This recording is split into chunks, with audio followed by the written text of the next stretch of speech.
Allahumma barik wa salli wa sallim nahmadu wa salli ala rasulil karim amma ba'. Sambung pada haji, dorongan menunaikan haji.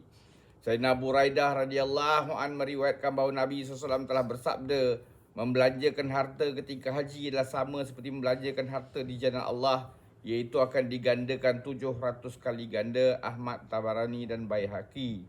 Sayyidina Buraidah radhiyallahu an meriwayatkan bahawa Nabi SAW telah bersabda, membelanjakan harta ketika haji adalah sama seperti membelanjakan harta di jalan Allah, iaitu akan digandakan 700 kali ganda. Ahmad, Tabarani dan Baihaqi.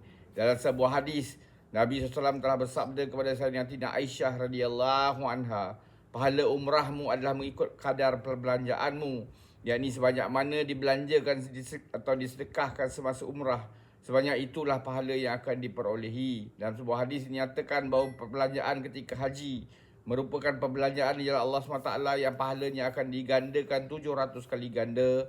Hadis yang lain mengatakan bahawa pembelanjakan 1 dirham ketika haji adalah sama seperti membelanjakan 40 juta dirham. Saat ini, yakni RM1 yang kita belanjakan adalah sama seperti membelanjakan 40 juta ringgit. Setelah mengetahui semua ini pun, jika kita masih kedekut atau bahil untuk membelanjakan harta, maka kitalah yang rugi. Semasa menerangkan adab-adab melaksanakan amalan haji, para masyaikh amat menekankan supaya tidak disempitkan perbelanjaan. Imam Ghazali rahmatullahi berkata bahawa maksud membazir, israf, ialah membeli makanan atau minuman yang enak dan mahal, tetapi membelanjakan ke atas orang di sana tidak dikira membazir.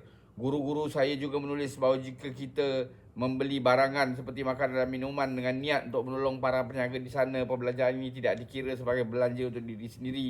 Bahkan ia adalah seperti perbelanjaan untuk orang-orang yang memerlukan di sana. Kita patut mengambil berat perkara ini secara khusus.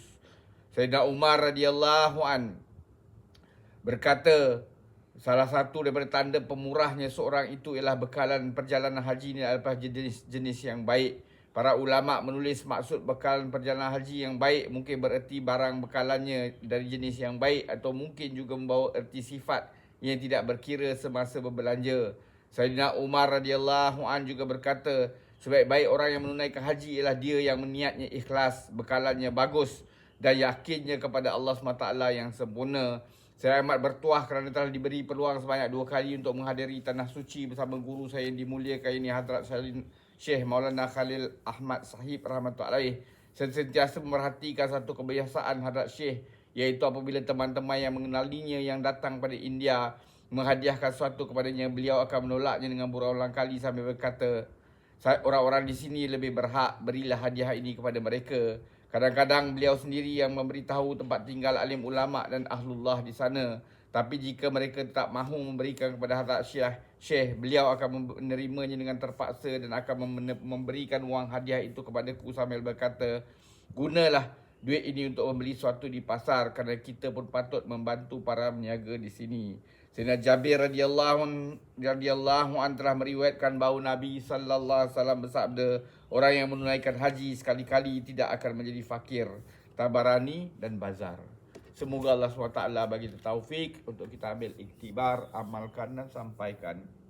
Subhanallahi wa bihamdi.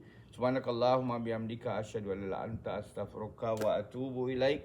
Subhana rabbika rabbil izzati amma yasifun wa salamun al mursalin.